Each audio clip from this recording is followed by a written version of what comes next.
혹시 생각해 보셨어요? 자, 우리 상식과 섭리와 다른 점만입니다. 우리는 항상 상식이라는 것에 매몰려서 살아가고 있습니다. 그래서 상식으로 오늘도 해가 뜬다, 오늘도 해가 친다, 어제 뭔 일이 있었으니까 오늘도 그 일이 있을 것이다 라는 것, 상식입니다. 그런데 성경을 보면 하나님의 섭리는 우리의 상식을 넘을 때가 굉장히 많이 있습니다. 이 바로 상식과 섭리의 차이라는 것이죠. 우리 오늘 또 건강을 위해서 많이 힘쓰고 있잖아요. 자, 건강을 위해서 우리가 음식을 조심하자. 자, 우리가 채식을 하자. 기름기를 덜 먹자. 설탕을 덜 먹자. 이게 상식이잖아요. 그리고 우리가 또 운동을 하자. 이게 상식이잖아요. 좋은 것을 먹고 우리가 운동을 하면 건강하게 오래 살 것이다라는 것이 우리의 생각들입니다. 그런데 그 상식은 꼭 맞는 것만은 아니라는 것이죠. 이게 자, 헬스클럽을 만든 사람, 최초로 만든 사람은 그가 무병장수해야 될 텐데 50대를 넘지 못했습니다. 그런데 기름기만을 가지고 통닭을 튀겨야 되는 켄터키 프라이드 치킨의 사장님 샌더스는 90살까지 살았어요. 이건 상식이 아니죠? 인간의 상식이 아니죠? 자, 운동을 열심히 하는 토끼는 어떻습니까? 껑충껑충 뛰는 토끼는 오래 살아야 되잖아요. 그런데 불과 2년에서 또 많이 살면 10년까지 살아요. 토끼 아주 무병장수해서. 그런데 어떻습니까? 운동도 되게 안 해요. 날마다 끔저락끔저락 군뱅이처럼 군뱅이가 없어요. 거북이는 몇 년 살아요? 400년을 넘게 살아요. 우리 상식을 넘어서는 것들이에요.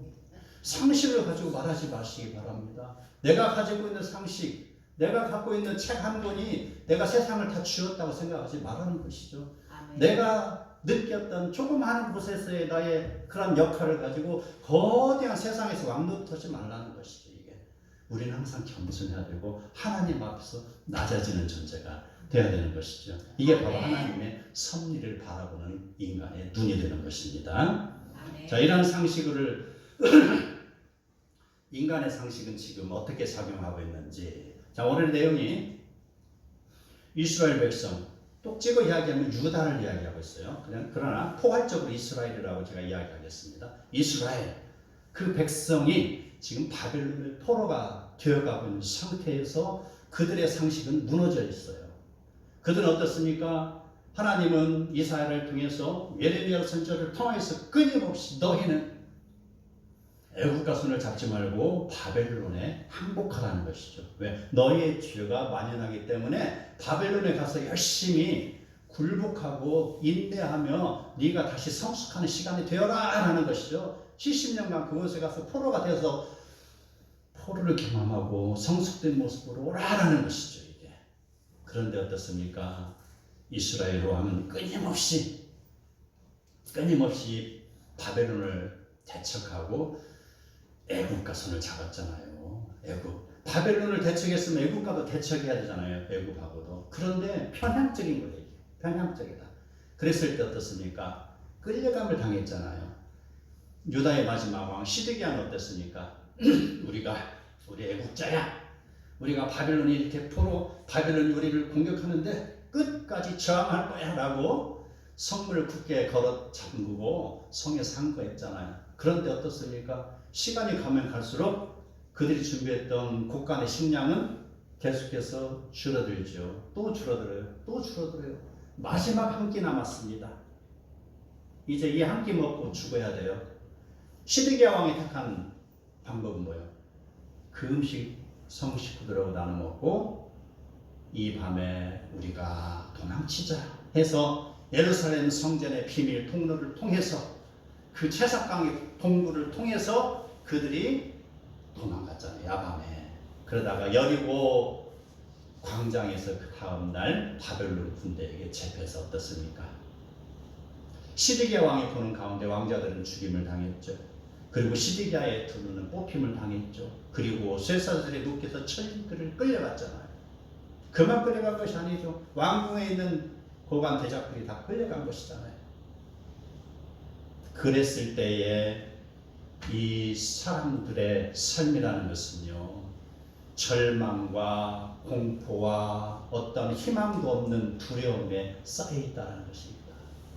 그들에게 주어지는 상식이라고는요, 어떠한 것도 기대할 수 없다. 나는 이제 패망한 사람들이야. 나는 이제 어떤 신의 도움이라도 내가 정말 신의 도움이 아니고서는 내가 어떻게 살아갈 수 없다. 자기 포기 상태에 있었던 것이죠. 그래서 저기 있잖아요.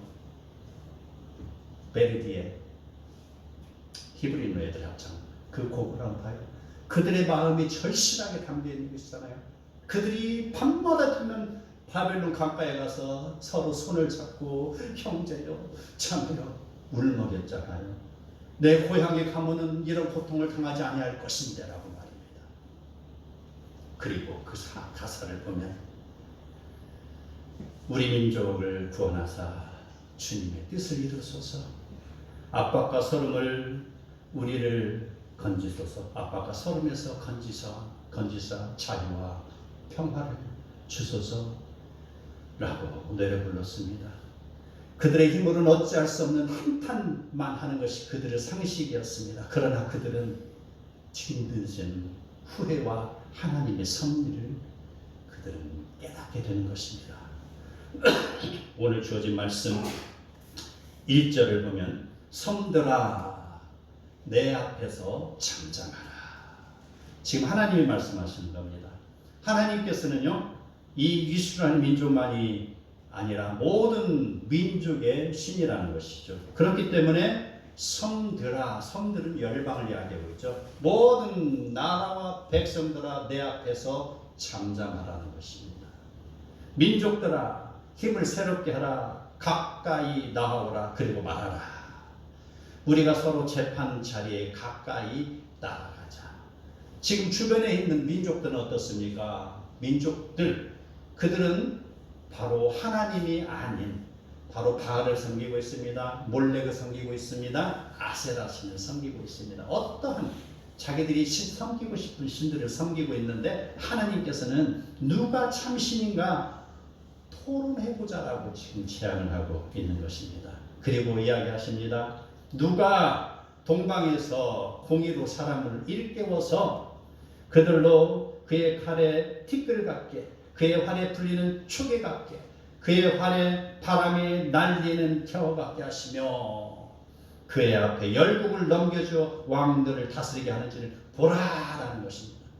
지금 전 세계는요, 바벨론의 말발굽 아래 지금 숨을 제대로 못하고 있는 시기입니다. 그 말발굽 아래서 지금 이스라엘 백성은 신음하고 있을 때에 어느 누구도 바벨론이 무너질 것이라고는 상상조차 하지 못하고 있을 그때에 하나님께서는 누가 동방에서 사람을 일으킬 것인가 라고 이야기하는 것이죠. 고레스를 지금 이야기하고 있는 것입니다. 그래서 하나님의 방법으로 지금 그 철벽 같은 바벨론을 무찌르는 그런 내용들이 2절의 내용인 것입니다. 그 바벨론이 하루아침에 무너지는 것이죠. 하루아침에 그 바벨론이 하루 저녁에 무너져요. 저녁에 그 밤중에 바로 화살처럼 달려오는 그런 고레스의 군대에 의해서 처참하게 무너지는 것입니다. 4절에 봅니다. 누가 이 일을 이루었느냐? 누가 처음부터 만대를 불러내었느냐? 바로 나 여호와라 이 말입니다. 그 하나님이 이야기하십니다. 나 여호와 처음에도 나요 나중에 있는 자에게도 곧 내가 그니라. 그가 나다라는 것입니다. 이 내용 내가 곧 그니라면요 출애굽기 3장 14절입니다. 모세에게 당신은 누구십니까? 나는 나다라고 이야기했죠. 나는 스스로 있는 자다라고 했습니다. 이게 지금 이사야서에 지금 나오는 것이고요. 요한복음에 끊임없이 우리에게 왕의 신의 모습으로 오신 예수 그리스도를 증거하는 내용입니다. 바로 에우에미라는 것입니다. 나는 나다. 당신이 그니입니까? 사마리아 여인이 물어봤잖아요. 우리가 기다리는 그니니까 내가 그다. 내가 예수다라는 것이죠. 그래서 예수님이 요한복음 끊임없이 나오잖아요. 바로 포도로, 그 다음에 포도주로, 다음에 떡으로, 또 빛으로 여러 가지 백성들이 이해할 수 있는 그런 것을 사물을 비유 삼아서 이야기하잖아요. 참 포도나무다. 나는 또 길이다, 진리다, 생명이다. 바로 내가 그다라는 것입니다. 나 여호와다라는 것을 지금 가르쳐 주고 있습니다. 이런 하나님의 속성은요, 바로 하나님은 주권을 가지고 계신 분이라는 것입니다. 로마서 11장 36절에 보면은요, 만물이 주에게서 나오고 주로 말미암고 주께로 돌아간다라고 말씀하고 있습니다. 하나님은 또 영원하신 하나님이십니다. 이사야 44장 6절에 보면 이스라엘의 구원자인 만군의 여호와가 이같이 말하노라. 나는 처음이야. 나는 마지막이라. 나 외에 다른 신이 없느니라 라는 것입니다. 그리고 하나님의 속성은 또 있습니다. 전지전능하신 하나님은 모든 곳에 계시고 변치 아니하시는 분이십니다.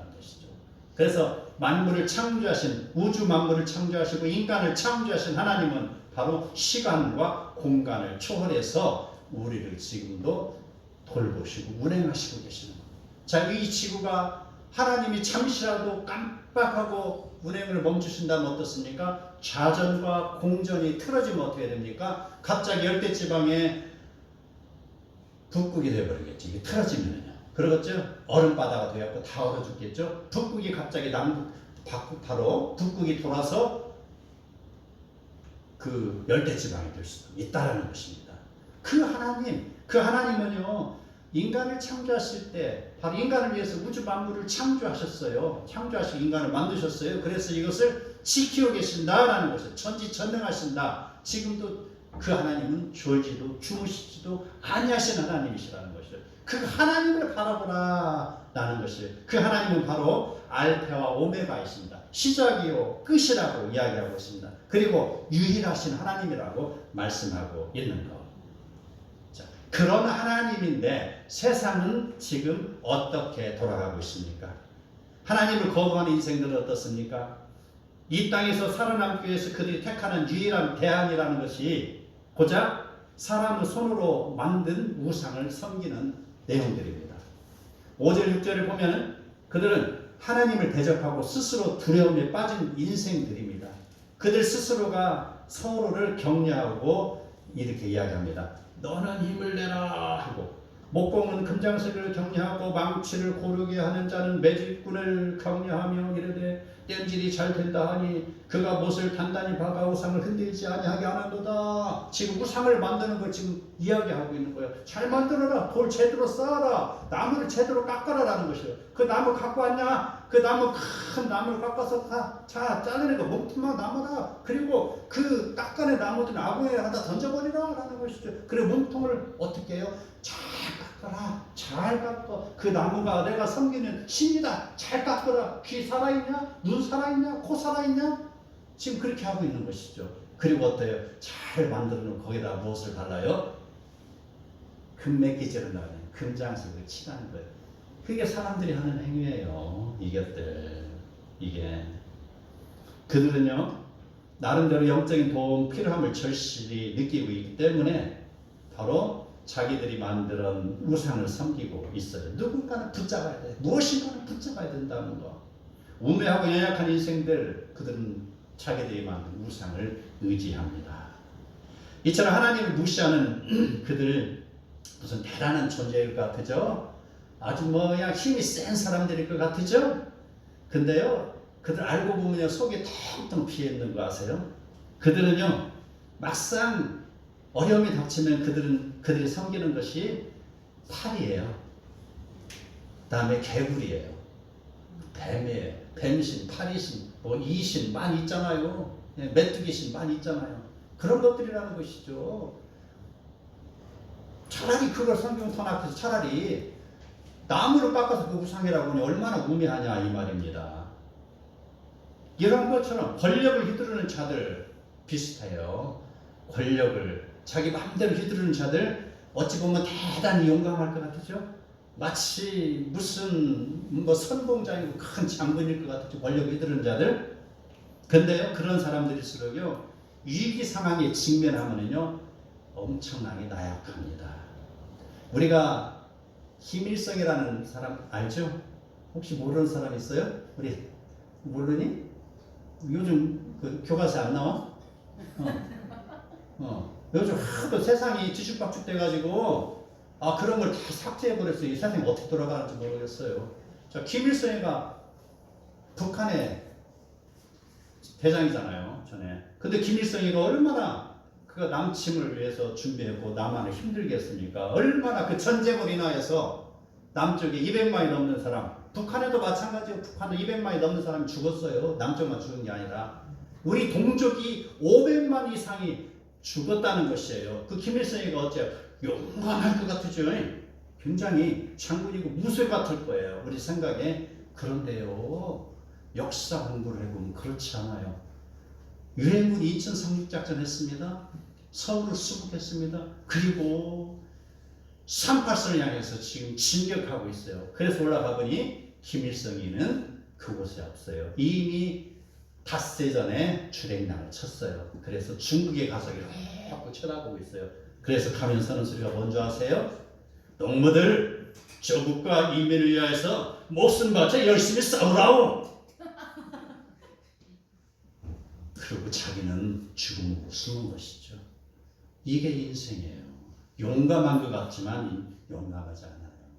돈 있는 사람은 어떤 줄 아세요? 돈 좀 있고 권력 좀 있고 그런 사람이 세상을 쥐락펴락 하는 사람도 있어요. 근데 그들은 돈과 권력 앞에서는요, 납작 엎드리잖아요. 요즘 정치판 보면 알잖아요. 예, 납작 엎드려요. 정치 내가 어떻게 하면 잘 보여가지고 지역구 하나 얻을까 하고 납작 엎드려요. 정말 보기 어려워요. 정말 이게 우매한 인생입니다. 이게 그들은 바로 하나님이 그 안에 없기 때문에 세상의 무엇을 찾아가는 것입니다. 이것이 바로 두려움에 갇힌 이스라엘 백성의 모습인 것입니다. 그럼에도 불구하고 하나님은 이스라엘을 포기하지 않으시고 도우시고 계십니다.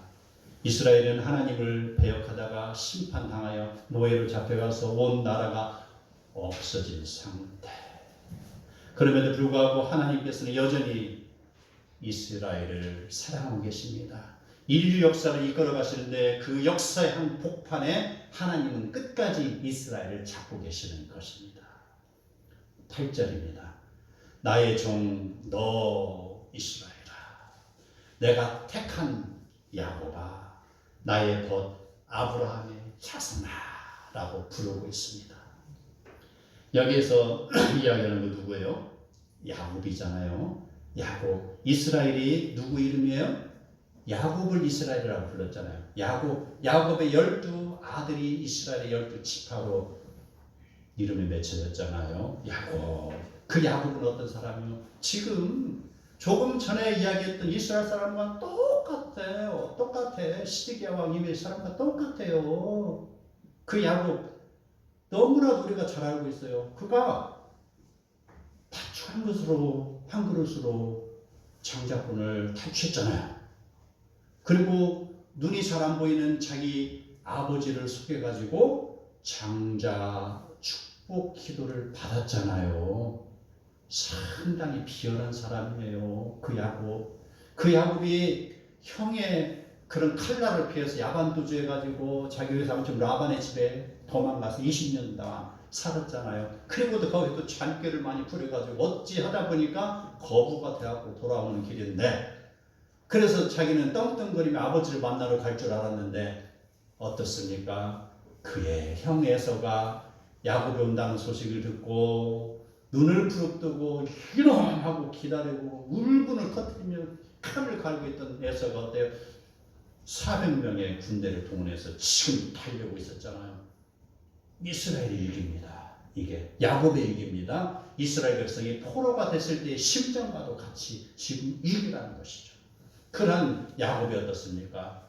그 야곱이 야복강에서 하나님을 만났잖아요.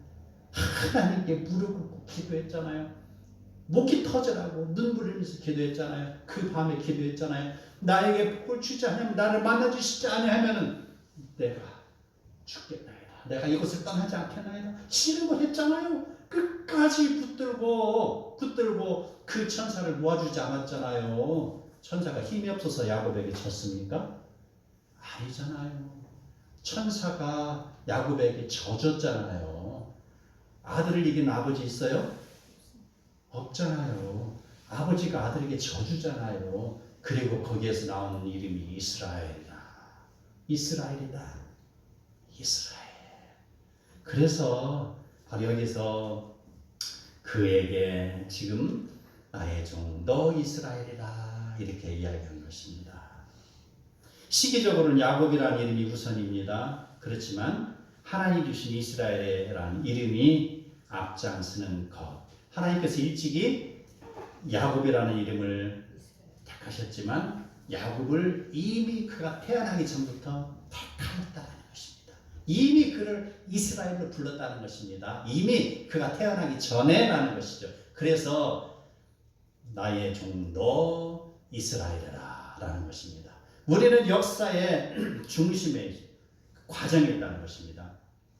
천지 창조하시고 예수님이 오셨고 지금 예수님이 2000년 전에 그 일을 하셨습니다. 그리고 승천하시고 다시 오시는 것입니다. 우리는 그 중간에 있는 것입니다. 그래서 우리를 부를 때 어떻게 합니까? 아무개야라고 우리는 부를 수 있지만 이미 예수님이 십자가에 돌아가실 때 우리는 이미 우리 죄를 위하여서 다 해결하고 가셨잖아요. 우리를 택정하셨다는 거예요. 우리를 사랑하셨다는 거예요. 그래서 아무개야 내 사랑은 이스라엘아 라고 부르는 것이죠. 야곱이라고 부르는 게 아니고 바로 그것입니다.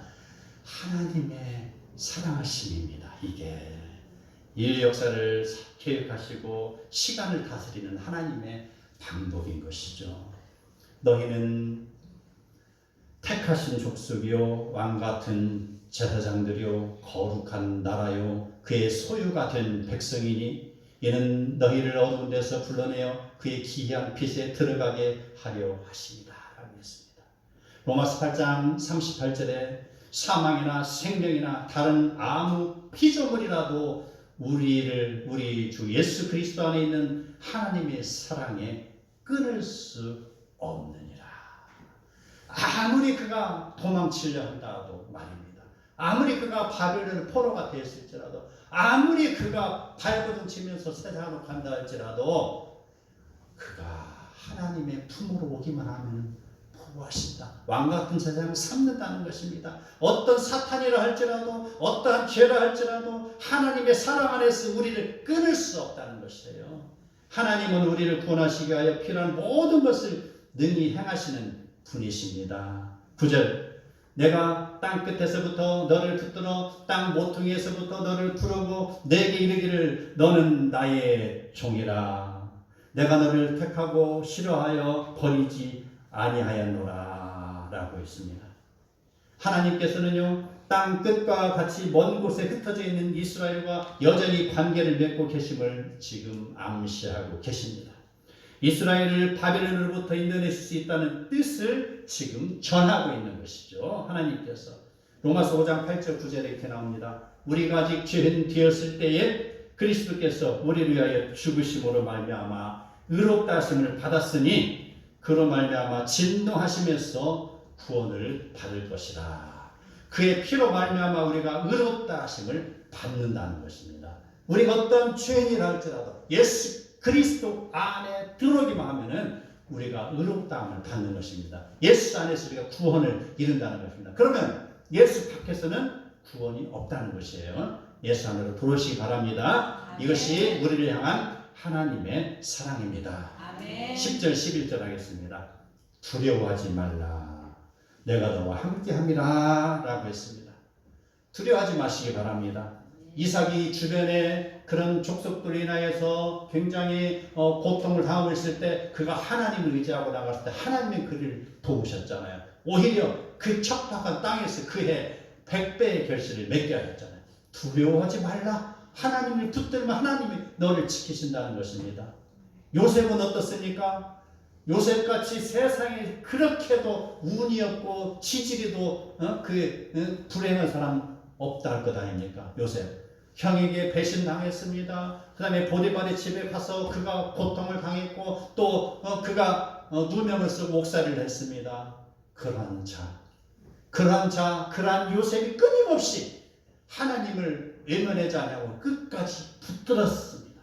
이게 바로 두려워하지 말라. 내가 너와 함께함이라는 하나님을 그가 바라보는 것이 아니겠습니까? 아멘. 이 말씀은 바로 우리에게 주어진 내용이죠. 홍해를 통해서 이스라엘 백성을 가나안 땅으로 인도할 때 주신 말씀입니다. 모세가 모압 평지하에서 그 가나안 땅으로 가야 되는 여호수아에게 준 말씀입니다. 두려워하지 말라. 하나님이 너와 함께함이라 라는 것입니다. 놀라지 말라. 이건 무슨 말입니까? 내가 너를 주시하고 있다는 것입니다. 이스라엘이 놀라야지 말아야 될 이유, 그들이 바로 하나님으로부터 택정함을 받은 민족이라는 것이죠. 자, 그건 지금도 유효하다는 것이요. 네가, 내가, 우리가 두려워하지 말아야 될 이유가 여기에 있는 것이죠. 내가 너를 택하였다라는 것입니다. 나는 네 하나님이 됨이라. 이스라엘이 언약을 파괴하였고 예루살렘 멸망과 바벨론 유수라는 민족적인 대재난을 맞이했으나 하나님으로부터 영원히 분리된 것은 아니었습니다. 하나님은 이스라엘을 포로기에서 돌아오게 하시고 도해할 새 시대에 이끄실 하나님이시다는 걸 지금 보여주고 있는 것입니다. 아멘. 내가 너를 붙들게 하리라. 참으로 너를 도와주리라. 참으로 나의 의로운 오른손으로 너를 붙들리라 라고 이야기하고 있습니다. 두려워하지 마시기 바랍니다. 지금 산산이 부서졌던 그 백성이 이제 1차 귀환, 2차 귀환, 3차 귀환을 통해서 왔습니다. 막상 와서 보니 그 땅 자기의 고향은 폐허가 됐고 성전의 모습은 찾아볼 수 없습니다. 그때 스룹바벨에게 바로 하시는 말씀, 만군의 여호와께서 말씀하시되 이는 힘으로도 되지 아니하며 능력으로 되지 아니하고 오직 나의 영으로 되느니라. 큰 산아 네가 무엇이냐? 네가 스룹바벨 앞에서 평지가 되리라. 자, 스룹바벨 성전이라고 하지 않습니까? 바로 성전을 재건하고 하지 않은 스룹바벨에게 하나님이 도우신다라는 그런 메시지입니다. 이러한 두려움에 가득 찼던 스룹바벨에게 주어졌던 메시지가 이제 신약으로 넘어옵니다. 그의 제자들에게 하시는 말씀입니다. 마태복음 28장 20절에 나옵니다. 볼지어다 내가 세상 끝날까지 너희와 함께 있으리라. 아멘. 그러니 뭐예요? 두려워하지 말아라 라는 것입니다. 두려워하지 말아라 라는 것, 이렇게 바로 복음의 메시지는 이어지고 지금 누구에게 오는 거예요? 우리에게 주어지는 거예요. 결국 목적이 그거잖아요. 우리 성경의 내용이 그냥 2000년에 있던 내용이었으면 그냥 소설책에 불과하지만 목적이 뭐예요? 지금 나에게 주어지는 메시지라는 것이죠. 아멘. 사랑하는 성도 여러분, 지금 무엇을 두려워하고 계십니까? 무엇을 염려하고 있습니까? 산의 위험입니까? 강의 위험입니까? 경제 문제입니까? 아니면 이성의 문제입니까? 사회의 문제입니까? 가정의 문제입니까? 두려워하지 말라. 예수 그리스도에게 맡기시기 바랍니다. 아멘. 우리의 피난처 되시는 주님께 맡기시기 바랍니다. 아멘. 내 나이가 몇인데라고 하며 모든 인생을 포기하지 마시기 바랍니다. 모세는 80세의 나이에 부름을 받았습니다. 그 하나님 앞에 부름 받은 이유는 무엇입니까? 자기의 혈기로, 힘으로, 의지로, 어떤 지식으로, 어떤 애국심으로 일을 하려고 했을 때는 하나님이 어땠습니까? 기다려. 누르고 계신 것입니다. 나의 의지가 아니라는 것입니다. 그가 광야길에서 모든 기름도 다 빠지고 연골에 모든 기름이 다 빠진 80 그런 흰머리, 머리에 서리가 하얀 서리가 내려앉는 모든 지금부터 난 인생의 이제 황혼이야 끝이다라고 주저하는 그 나이에 비로소 하나님이 그를 들어서 사용하시는 것입니다.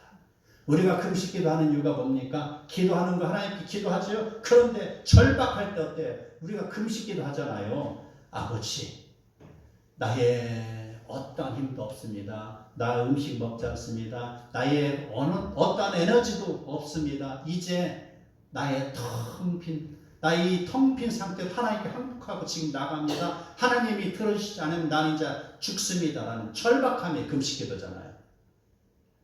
그러한 때 하나님이 사용하시는 것이죠. 나의 어떠한 의로움이나 도덕이나 철학이나 과학이나 어떠한 문명이나 모든 것이 하나님 앞에서는 아무것도 소용이 없는 거예요. 하나님이 원하시는 건 뭐예요?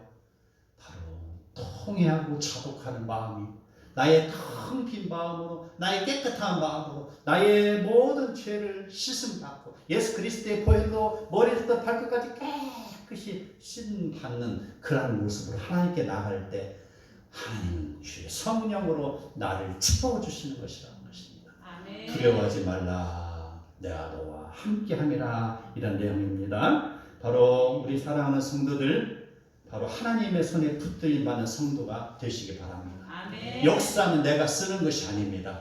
역사는 후대 사람이 쓰는 것입니다. 역사는 하나님이 주관하고 계신다는 것이죠.